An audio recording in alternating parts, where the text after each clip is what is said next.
IMF से हमने कहा खुदा हाफिज, हमने खुद कहा कि बस आपकी ज़रूरत नहीं अब हमें। और उन्होंने कहा जी कि अगर पाकिस्तान इसी तरह तरक्की करता रहा तो अगले चंद सालों में ये दुनिया की तरक्की याफ्ता तरीन ममालिक में शामिल हो जाएगा। कहाँ गए वो दिन? वो अब दिन कहाँ गए? दहशतगर्दी भी वापस आ गई, डॉलर 104 से 300 के करीब चला गया। और ये उस वक्त हमने तो हिलने नहीं दिया। जैसे इमरान खान आया तो डॉलर में पता नहीं क्या उसको पर लग गए कि वो उड़ने लग पड़ा, रुपया मिट्टी में मिल गया, ग्रोथ रेट ख़त्म होकर रह गई।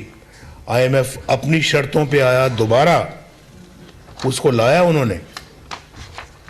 और फिर पाकिस्तान का जो हाल है वो आपने अच्छी तरह देखा।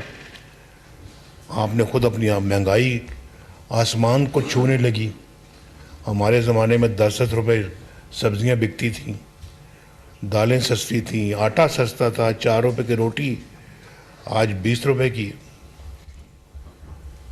ये तो सब आपने आपकी आंखों ने देखा है। आप इन फैक्ट्स को कोई झुठला नहीं सकता। और पाकिस्तान की इज़्ज़त वक़ार बढ़ रहा था। जो कहते नहीं थकते थे कि पाकिस्तान के सब्ज़ झंडे की हम इज़्ज़त करवाएंगे, सब्ज़ पासपोर्ट की इज़्ज़त करवाएंगे, एक नया पाकिस्तान बनाएंगे, तब्दीली आएगी, वो सब कुछ एक झूठा ख्वाब था, वो सब्ज़ बाग था। और फिर अफसोस ये है कि उसके बावजूद जीत नहीं रहे थे इलेक्शनों में। बेतहाशा इंजीनियरिंग की गई, बंदों को पार्टियां तब्दील करवाई गई, हमारी पार्टी से बंदे लेके उनकी पार्टी में डाल दिए गए। लेकिन फिर भी जब नहीं जीते तो RTS बंद करके इलेक्शन को उनको रोक कर जितवाना पड़ा। फिर भी पंजाब के अंदर हमारी सबसे बड़ी अक्सरियती पार्टी बन गई हमारी पंजाब में। और सेंटर में उन्होंने RTS को बंद करवा के उसको अपना उसकी 2-4 वोटों से अक्सरियत करवाई। और फिर जब वो वज़ीर-ए-आज़म उसको बनाया गया, सिलेक्टेड बंदा जो था, 4 वोटों की बढ़तरी से वज़ीर-ए-आज़म बना था वो, जिसमें MQM के वोट भी शामिल थे और जिसमें अब बलूचिस्तान की पार्टियों के इंडिविजुअल्स भी शामिल थे, फाटा भी शामिल था। उसके लिए हेलीकॉप्टर और जहाज़ उड़े उन बंदों को ला के वोट ऑफ कॉन्फिडेंस दिलवाने के लिए। ये सब हमारी आंखों देखा हाल है। ये मैं कोई फर्जी बातें नहीं कर रहा, कोई ऐसा हवाई बातें नहीं कर रहा मैं। हमने खुद देखा है और आपने भी देखा है इसको। लेकिन अफसोस ये होता है कि हम देखकर भी खामोश रहते हैं और कई इन चीज़ों को बर्दाश्त करके देखकर झूठे केसों में जेलों में जाते हैं।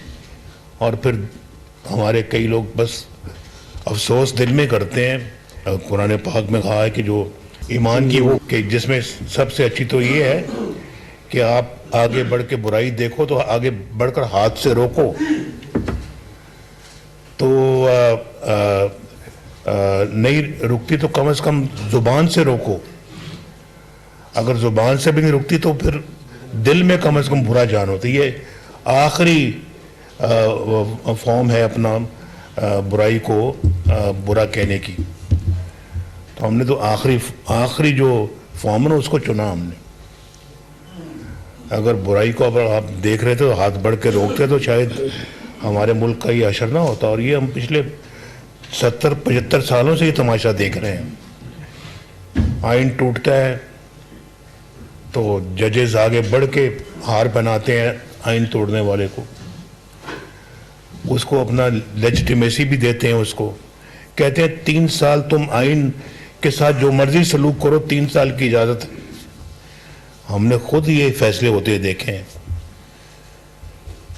आपने भी देखे हैं। कहते हैं हमारी इस वक्त जो ये सूरत हाल जो बन चुकी उसकी वजूहात क्या हैं?